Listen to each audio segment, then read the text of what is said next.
Should you just say, "Good dog," for nothing? Why do dogs bow, bark, mark, snort, and shed?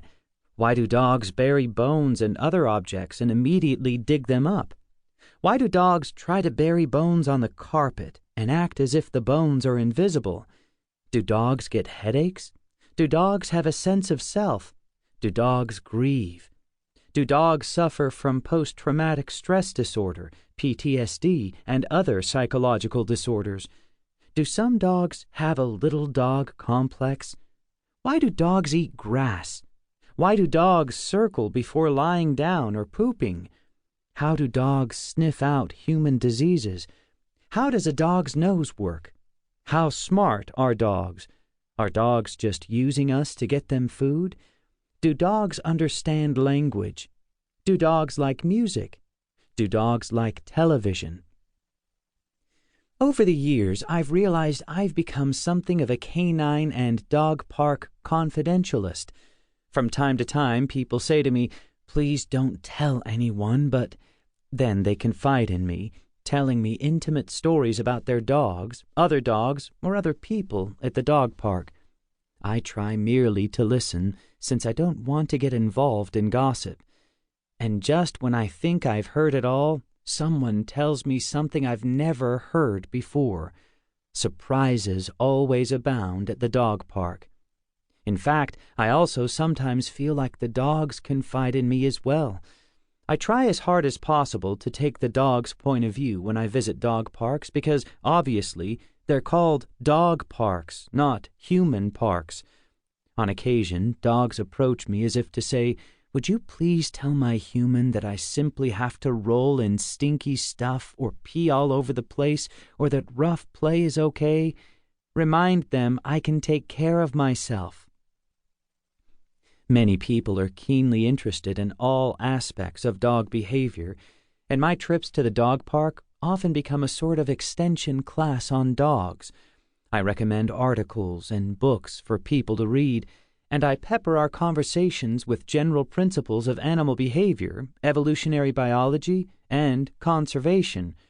One guy jokingly, I think, told me he learned more about biology and behavior on his visits to dog parks than he did in class. On a few occasions, groups of 5 or 10 people have stood for hours discussing dogs, coyotes, and wolves from many different points of view. Based on these encounters, I've noted that there is a need for a simple and straightforward book about dogs, one that explains their behavior, their cognitive, emotional, and moral lives, their interactions with other dogs and with humans, and how best to care for dogs in our homes and in our society. This book is written to fulfill that purpose. In it, I try to answer the questions I listed before, but in some cases, we really don't know the answer. Ultimately, my hope is that this book will help you to develop and maintain enduring, positive, and compassionate relationships between dogs and between dogs and humans. Peaceful coexistence is a blessing for all involved, and we need to be sure we're doing all we can so that dogs can live in peace and safety. I've studied dogs and their wild relatives for over 4 decades, but in a way, I've been writing this book since I was around 3 years old. When I was a youngster, my parents always told me that I connected better with non-humans than with humans. I was always asking them what other animals were thinking and feeling. I'd talk with the goldfish who lived in a small tank and wonder what was going on in his small head. How did he feel about swimming in endless circles in a water cage?